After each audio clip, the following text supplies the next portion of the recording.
45 years industry Chandrababu రాజకీయ జీవితాన్ని తరచి చూస్తే కనిపించేవేంటి? నయవంచన, వెన్నుపోట్లు, నమ్మిన వాళ్లని నట్టేట ముంచడం, తడిగుడ్డలతో గొంతులు కోయడం. వీటితో పాటు మరొకటి కూడా ఉంది. అదే బహుజనులంటే చీదరింపు, బహుజనులంటే ద్వేషం, బహుజనులంటే విద్వేషం. బీసీలంటే చంద్రబాబుకి ఎంత చిన్నచూపో, ఏవగింపో, చులకనో చెప్పడానికి లెక్కకు మించిన ఘటనలున్నాయి. ఇప్పుడు మరోసారి చంద్రబాబు నాయకత్వంలో కూటమి సర్కార్ నిస్సిగ్గుగా, నిర్లజ్జగా బీసీలను వెక్కిరిస్తోంది. బీసీ మహిళలను అడ్డం పెట్టుకుని వందల కోట్ల రూపాయల స్కామ్ చేసేస్తోంది. అలానే దళితులు, మైనారిటీలు, బీసీల అభివృద్ధికి అడ్డం పడుతూ పచ్చ దురహంకారం ప్రదర్శిస్తోంది. దీనిపైనే ఇవాల్టి మ్యాగజైన్ స్టోరీ. అణచివేత, శతాబ్దాల అణచివేత.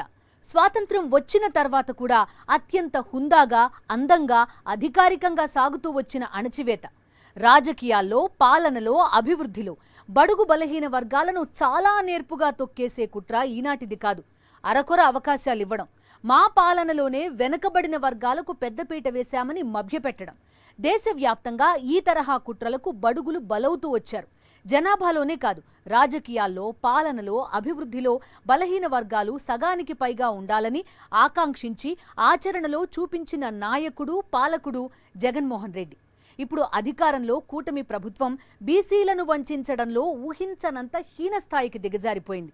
అగ్గిపుల్ల, కుక్కపిల్ల, సబ్బుబిళ్ళ కాదేది కవితకు అనర్హం అన్నారు శ్రీశ్రీ.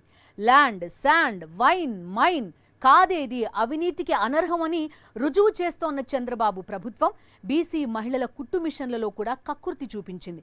కక్కుర్తి అంటే ఏ పదో పరకో అనుకునేరు. చంద్రబాబు అక్కడ ఏం దిగమింగినా సరే వేలు, వందల కోట్ల రూపాయలు ఉండాల్సిందే.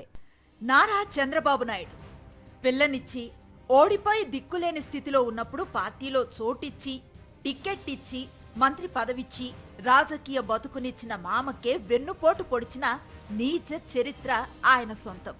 రాజకీయ జీవితం ప్రారంభించిన నాటి నుంచి ప్రజాసేవ జోలికే వెళ్లకుండా స్కాముల మీద స్కాములు చేస్తూ 2 ఎకరాల నుంచి లక్షల కోట్ల రూపాయల ఆస్తిపరుడుగా ఎదిగిన అవినీతి అనకొండగా దేశమంతా పేరు ప్రఖ్యాతలను సాధించిన నాయకుడు. నమ్మిన వ్యక్తుల్ని, నేతలను స్నేహహస్తం ఇచ్చిన పార్టీలను అవసరం తీరిన తర్వాత నిస్సిగ్గుగా వంచటంలో పీహెచ్డీ చేసిన ఘనుడు. విజనరీ ముసుగులో దశాబ్దాలుగా ప్రజలను మోసం చేస్తున్న దగాకోరు. ఇలా చెప్పుకుంటూ పోతే చంద్రబాబు హీన, నీచ చరిత్ర గురించి చాలానే చెప్పాలి. అందులో ప్రముఖంగా ప్రస్తావించాల్సింది బడుగు బలహీన వర్గాలపై చంద్రబాబుకున్న అక్కసు, ఏహ్యభావం, ఏవగింపు. బహుజనుల అభివృద్ధిని, ఎదుగుదలని ఏమాత్రం సహించలేని, జీర్ణించుకోలేని చంద్రబాబు ప్రభుత్వం బీసీ మహిళలను మరోసారి ఘోరంగా అవమానించింది. వారికి ఉపాధి కల్పించడానికి పాటుపడటం తమ అదృష్టమని చెబుతూ ప్రారంభించిన కుట్టు మిషన్ల శిక్షణ స్కీమ్ ని స్కామ్ గా మార్చి పారేశారు. స్కీముల పేరుతో స్కాములు చేయటంలో చంద్రబాబు అండ్ కోకి ఉన్న నైపుణ్యం అద్భుతమైంది, అపారమైంది. అందుకే ఈసారి బీసీ మహిళలను వెక్కిరిస్తూ వారి అభ్యున్నతికి పాటుపడుతున్నట్టుగా బిల్డప్ ఇస్తూ వందల కోట్ల రూపాయలు దిగమింగటానికి స్కెచ్ గీసేశారు. తన రాజకీయ జీవితంలో దశాబ్దన్నర పాటు ముఖ్యమంత్రి పదవిని వెలగబెడుతున్న చరిత్ర చంద్రబాబుది. ఇంత చరిత్రని ఎంత తవ్వి చూసినా బీసీల అభ్యున్నతికి ఆయన చేసింది ఏమీ కనిపించదు. పైగా అడుగు అడుగున బహుజనులను అవమానించి హేళన చేసిన ఘటనలే ఉంటాయి. నాయి బ్రాహ్మణుల తోకలు కత్తిరిస్తా, మత్స్యకారుల తోలు తీస్తా అంటూ సీఎం హోదాలో చంద్రబాబు ఓపెన్ గా చేసిన బెదిరింపులివి, స్టేట్మెంట్స్ ఇవి.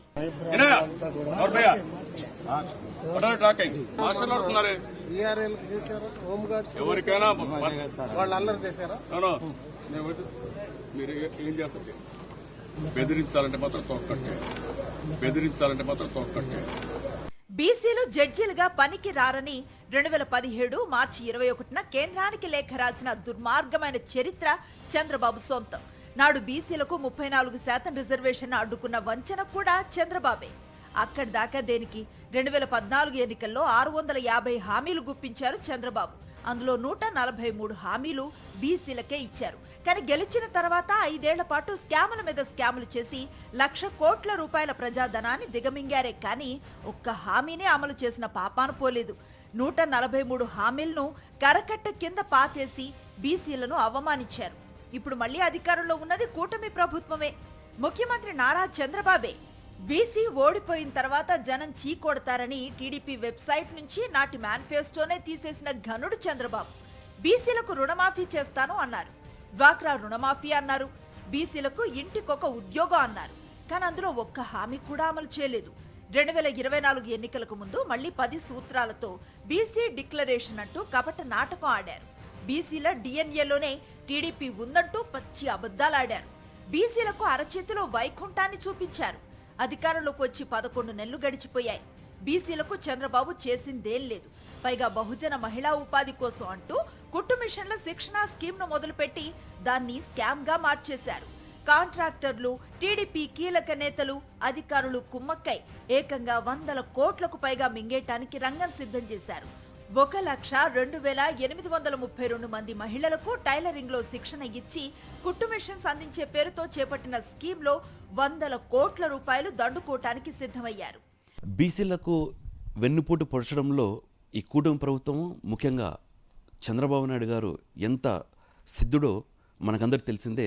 దానికే మరో కుంభకోణం, అది కూడా చిన్న కుంభకోణం, భారీ కుంభకోణం అంటే 230 కోట్ల కుంభకోణాన్ని ఈరోజు కూటమి ప్రభుత్వం తెరలేపింది.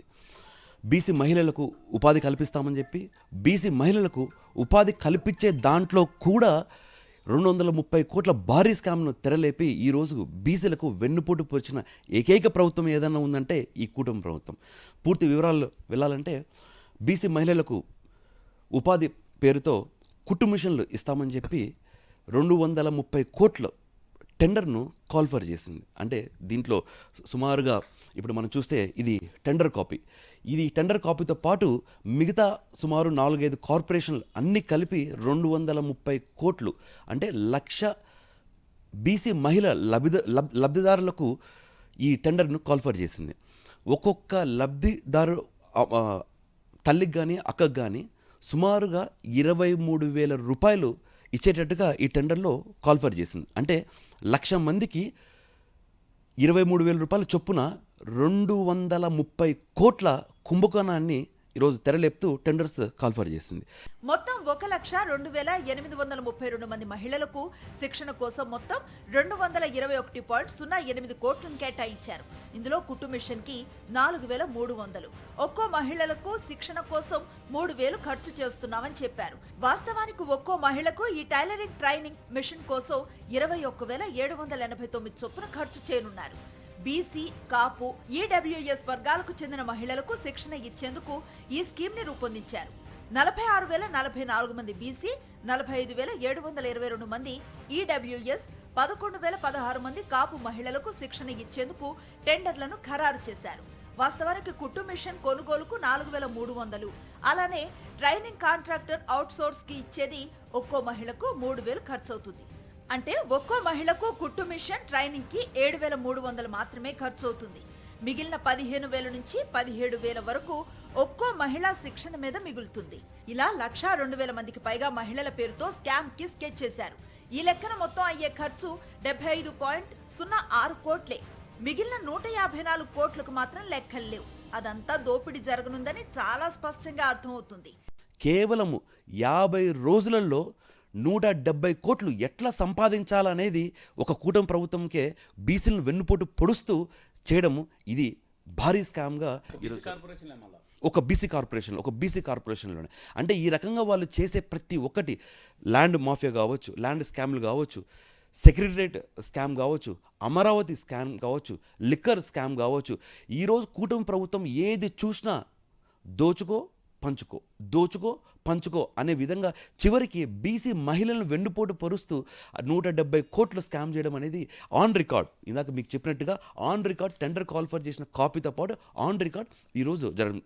శిక్షణ పేరుతో 50 రోజుల్లోనే మొత్తం బిల్లులు పొందేందుకు పథకాన్ని రూపొందించారు. టెండర్ నిబంధనల ప్రకారం బీసీ, ఈడబ్ల్యూఎస్, కాపు మహిళలకు టైలరింగ్ శిక్షణ ప్రారంభమైన 15 రోజులకు 33%, 30 రోజులకు మరో 33%, 50 రోజులకు మిగిలిన 33% బిల్లులు చెల్లించాలి. రాష్ట్ర వ్యాప్తంగా ఇంకా పూర్తి స్థాయిలో కుట్టు శిక్షణే ప్రారంభం కాలేదు. మొబిలైజేషన్ అడ్వాన్స్ కింద 25 కోట్లను కాంట్రాక్టర్లకు దోచిపెట్టేందుకు రంగం సిద్ధమవుతోంది. అధికారులు రూల్ పొజిషన్ కోసం ఎలాంటి కామెంట్ చేయకుండా నేరుగా మంత్రి సవితకు ఈ ఫైల్ ను పంపారు. ప్రస్తుతం ఈ ఫైల్ మంత్రి సవిత దగ్గర ఉంది. ఆమె సంతకం పెడితే వెంటనే కాంట్రాక్టర్లకు మొబిలైజేషన్ అడ్వాన్సులు విడుదలవుతాయి. ఈ బిల్లు రాగానే కాంట్రాక్టర్లను తెరపైకి తెచ్చిన టీడీపీ నేతలు ఆ సొమ్ములు కొల్లగొట్టడానికి సిద్ధంగా ఉన్నారు. నిబంధనల ప్రకారం ఒక్కో లబ్ధిదారుకి 45 రోజుల పాటు దాదాపు 360 గంటల శిక్షణ ఇవ్వాల్సి ఉంటే కేవలం 135 గంటలకు మాత్రమే శిక్షణ ఇచ్చి చేతులు దులిపేసుకుంటున్నారు. కుట్టు శిక్షణ ఇచ్చేందుకు సీడప్, DDUGKY సంస్థలు ప్రభుత్వ రంగంలో ఉన్నాయి. వీటికి శిక్షణా కేంద్రాలు, శిక్షణ భాగస్వాములు ఉన్నారు. స్కిల్ పోర్టల్స్, అన్ని జిల్లాల్లో పర్యవేక్షణ వ్యవస్థ, సిబ్బంది సైతం ఉన్నారు. అయినా వాటిని కాదని ఆంధ్రప్రదేశ్ బీసీ సహకార ఆర్థిక సంస్థ ద్వారా స్కీమ్ను చేపట్టి భారీ స్కామ్ కు మార్గాన్ని సుగమం చేసుకున్నారు. ఈ స్కామ్ పథక రచనలో చంద్రగిరికి చెందిన తెలుగుదేశం పార్టీ నాయకుడు, ఓ రిటైర్డ్ IAS అధికారి కీలక పాత్రను పోషించారు. టెండర్ల దగ్గర నుంచి పచ్చముఠ బీసీ మహిళల పేరు చెప్పి వందల కోట్ల రూపాయల ప్రజాధనాన్ని కొట్టేయటానికి స్కెచ్ గీసింది. కూటమి సర్కార్లో చంద్రబాబు నాయకత్వంలో కుట్టు మిషన్లను కూడా వదలకుండా కుంభకోణాల పర్వం సాగిస్తున్న తీరు చూసి తెలుగు ప్రజలే కాదు, దేశ ప్రజలు కూడా చీకొడుతున్నారు. ఎస్సీ కులంలో పుట్టాలని ఎవరైనా కోరుకుంటారా అంటూ చంద్రబాబు ప్రదర్శించిన పచ్చ కావరాన్ని తెలుగు ప్రజలే కాదు, దేశ ప్రజలు కూడా మర్చిపోలేరు. తోలు తీస్తా, తోకలు కత్తిరిస్తా అంటూ బీసీలను పశువులతో పోల్చుతూ చంద్రబాబు ఘోరంగా అవమానించిన తీరుని హృదయం ఉన్న ఏ మనిషి సహించలేడు. ఇలా చెప్పుకుంటూ పోతే బహుజనులను హేళన చేస్తూ, అవమానిస్తూ, ఈసడించుకుంటూ చంద్రబాబు వెలగబెడుతోన్న రాజకీయానికి కుట్టుమిషన్ల కుంభకోణం అనే మరో పర్వం తోడైంది. తల్లి పాలు తాగి రొమ్ముగుద్దిన చందాన పేదలు, బలహీన వర్గాల ఓట్లతో ఎదిగి వాళ్ల ఉనికిని, గౌరవాన్ని ఎగతాళి చేయడం, వాళ్ల అభివృద్ధిని సహించలేకపోవడం పచ్చ కావరంలో కనిపించే పచ్చి నిజం. కుట్టు మిషన్ల కుంభకోణాన్ని నిర్వహించిన తీరును గమనిస్తే స్కాములు చేయటంలో చంద్రబాబు అండ్ కోకి ఉన్న నైపుణ్యం, చాకచక్యం ఎంత గొప్పవో ఇట్టే అర్థమవుతాయి. దోచుకోవటమే లక్ష్యంగా ఈ పథకాన్ని సిద్ధం చేసిన టీడీపీ నేతలు టెండర్ల దశ నుంచే చక్రం తిప్పటం మొదలుపెట్టారు. ప్రీబిడ్ లో మొత్తం 65 కంపెనీలు పాల్గొంటే 56 సంస్థలను ముందే తిరస్కరించారు. కుట్టు శిక్షణలో విశేష అనుభవంతో పాన్ ఇండియా కంపెనీగా గుర్తింపున్న ICAను కూడా తిరస్కరించడం విచిత్రం. టెండర్లలో తక్కువ మొత్తానికి కోట్ చేసిన సంస్థను కాదని అంతకంటే ఎక్కువకు కోట్ చేసిన మరో 2 సంస్థలను కలిపి రంగంలోకి దించారు. మిగిలిన 9 కంపెనీల్లో 6 సంస్థల టెండర్లను తెరవక ముందే తమదైన శైలిలో పక్కకు తప్పించేశారు. అంటే మొత్తం 65 కంపెనీల్లో 62ను తొలగించేశారు. ఇది కేంద్ర ప్రభుత్వ నిబంధనలకు విరుద్ధంగా జరిగింది. చంద్రబాబు ప్రభుత్వం తమ వారికి శిక్షణ కాంట్రాక్ట్ అప్పగించడానికి ఇన్ని అడ్డంకులు పెట్టినా తట్టుకొని శ్రీ టెక్నాలజీ తక్కువ మొత్తానికి కోట్ చేసి L1గా నిలిచింది. కానీ దాన్ని బెదిరించి 5% పని మాత్రమే అప్పగించారు. L2, L3గా నిలిచిన సంస్థలకు మాత్రం 95% పనిచ్చారు. శ్రీ టెక్నాలజీ ఇండియా 21,798కి, social agency for people empowerment 23,400కి, centre for urban and rural development సంస్థ 23,500కి కోట్ చేశారు. తక్కువ కోట్ చేసిన L1 కంపెనీకి 5% వర్క్ ఇచ్చారు. ఎక్కువ అమౌంట్ కోట్ చేసిన L2, L3లకి 95% వర్క్ అప్పగించారంటే దోపిడీకి ఏ రేంజ్ లో ప్లాన్ చేశారో అర్థమవుతోంది. చంద్రబాబు ప్రభుత్వంలో స్కీమ్లే ఉండవు. ఒకవేళ బాబు గారు ఏ స్కీమ్ అయినా ప్రారంభించారంటే ఖచ్చితంగా అది స్కామ్ గా మారుతుంది. అందుకు కుట్టు మిషన్ల ట్రైనింగ్ పేరు చెప్పి బలహీన వర్గాలకు చెందిన మహిళలను చూపిస్తూ వందల కోట్ల రూపాయలను నొక్కేయటానికి రంగం సిద్ధం చేసేశారు. బడుగు బలహీన వర్గాలు రాజకీయంగా మాత్రమే కాదు, ఏ రకంగానూ ఎదగకూడదు. ఎప్పుడూ తమకు అణిగి మణిగి జీ హుజూర్ అంటూ ఉండాల్సిందే. ఇదే చంద్రబాబు పాలసీ, ఇదే పచ్చముఠా పాలసీ. అందుకే ప్రతిసారి ఎన్నికల వేళ బీసీలను మోసం చేయటం, ఒకవేళ గెలిచే అధికారంలోకి వస్తే 5 ఏళ్ల పాటు బడుగు బలహీన వర్గాలను అణిచివేయటం. 45 ఏళ్ల రాజకీయ జీవితంలో చంద్రబాబు చేసింది ఇదే. 2014 ఎన్నికల్లో 100 అసెంబ్లీ స్థానాలకు టికెట్లు ఇస్తామన్నారు చంద్రబాబు. బీసీ సప్లాన్ ద్వారా ఏటా 10,000 కోట్ల చొప్పున కేటాయిస్తామని, చేనేత, పవర్లూమ్స్ రుణాలను మాఫీ చేస్తానని అందులో ప్రకటించారు. కానీ 2014 ఎన్నికల్లో అభ్యర్థుల ఎంపికలోనే బీసీలకు వెన్నుపోటు పొడిచిన చంద్రబాబు అధికారంలోకి వచ్చాక వారి సప్లాన్ కు పాతరేశారు. అలాగే ఆ 5 ఏళ్లలో బీసీ సప్లాన్ ద్వారా 50,000 కోట్ల వరకు ఆ వర్గాల సంక్షేమం కోసం ఖర్చు చేస్తానని హామీ ఇచ్చి అందులో పావు వంతు కూడా ఖర్చు చేయలేదు.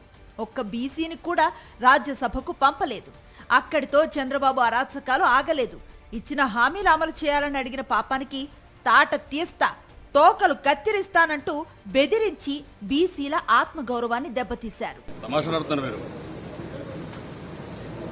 ఇంకొకసారి ఎప్పుడైనా చేస్తే మాత్రం ఒక్కరు కూడా దూరాలు పెట్టి చెప్తాను. పని టెంపుల్ కూడా రారు. మనం బీ కేర్ఫుల్.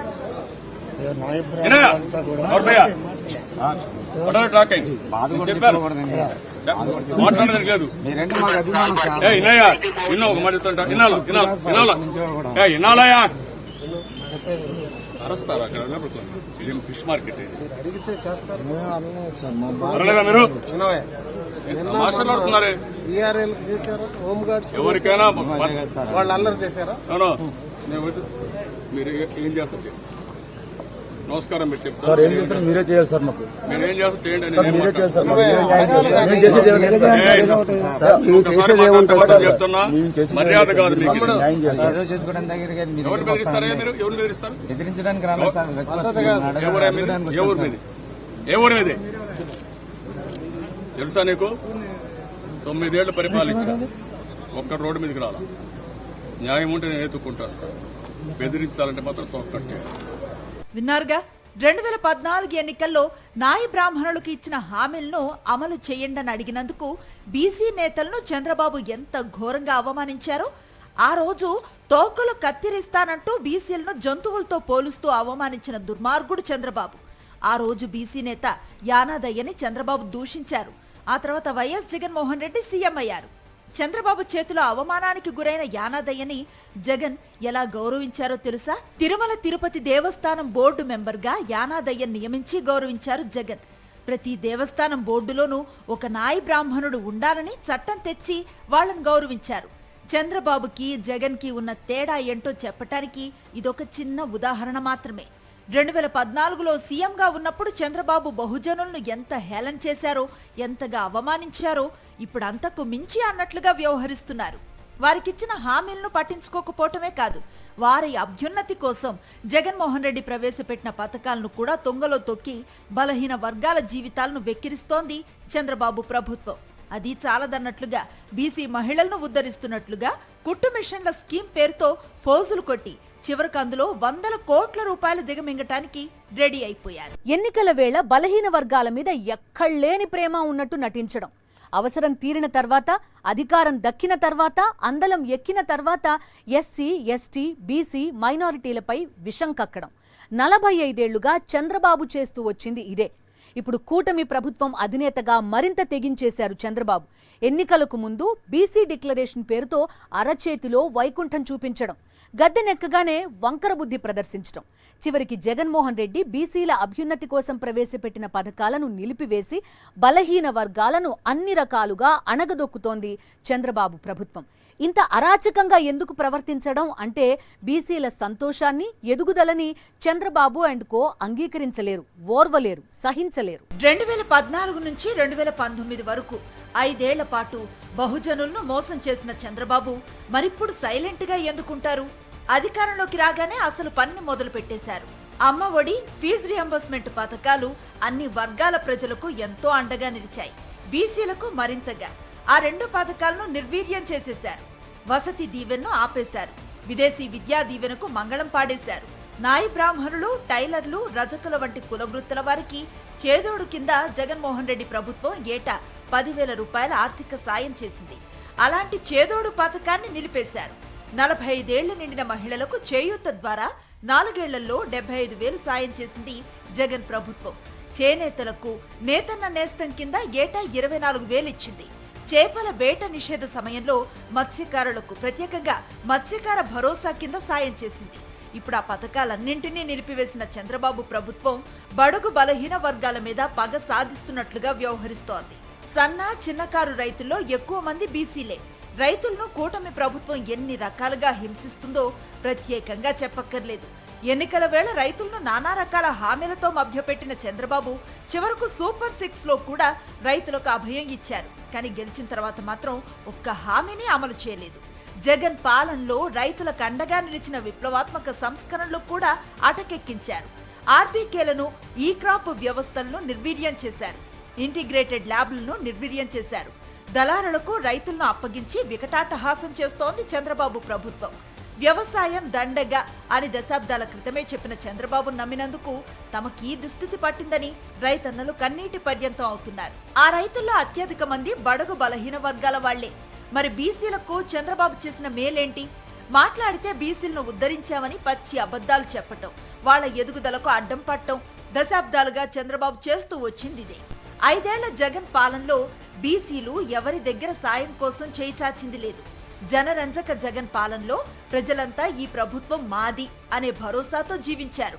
అలానే బీసీలు కూడా జగన్ ప్రభుత్వాన్ని తమ ప్రభుత్వమే అనుకున్నారు. జగన్ 5 ఏళ్ల పాలనలో వివిధ పథకాలు, కార్యక్రమాల ద్వారా ప్రత్యక్ష నగదు బదిలీ రూపంలో బీసీల ఖాతాల్లో జమ చేసిన మొత్తం ఎంతో తెలుసా? ఏకంగా 1,29,866 కోట్లు.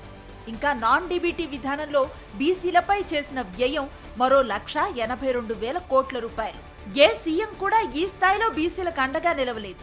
బడుగు బలహీన వర్గాల ఎదుగుదలని, అభివృద్ధిని, అభ్యున్నతిని చూసి ఏమాత్రం ఓర్చుకోలేని చంద్రబాబు 56 కార్పొరేషన్లు తామే పెట్టామని నిస్సిగ్గుగా ప్రచారం కూడా చేసుకుంటున్నారు. ఏపీలో 139 కులాలు ఉండగా వారి కోసం 56 కార్పొరేషన్లు ఏర్పాటు చేస్తూ జగన్ ప్రభుత్వం 2020 అక్టోబర్ 16న జీవో ఎంఎస్ నెంబర్ 26ను జారీ చేసింది. జగన్ ప్రభుత్వం ఏర్పాటు చేసిన కార్పొరేషన్లను నిస్సిగ్గుగా తన ఖాతాలో వేసుకునే ప్రయత్నం చేశారు.